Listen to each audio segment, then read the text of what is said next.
என்னைக்கு இல்லாம இன்னைக்கு நீ உட்கார வச்சுல சோறு விட்டுற. அது ஒண்ணு இல்லடா, பக்ரீத் வருதுல்ல அதான்.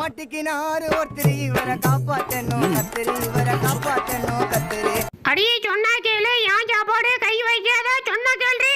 முடியாதுடா, எடுப்பண்டா. என் சோத்தை எடுத்த கை விளங்காம போவேன்.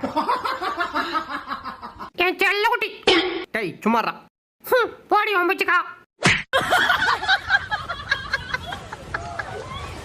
டேய் வாடா, ஒத்தைக்கு ஒத்த மோதி பாத்துறோம். டேய் வேணாண்டா, அடிச்சா தாங்க மாட்டறா. டேய் பாத்துக்கும்டா வாடா. சொன்னா கேக்கும்டா, வச்சேதான் செருப்பு வரும். நான் எப்படி இருக்க வேண்டியவன்? இவளை கட்டிக்கிட்டு ஆள் போறதுக்கெல்லாம் அந்த கொடுத்துட்டு இருக்கேன். எல்லாம் என் நேரம். ஒரு முணு முடிச்சால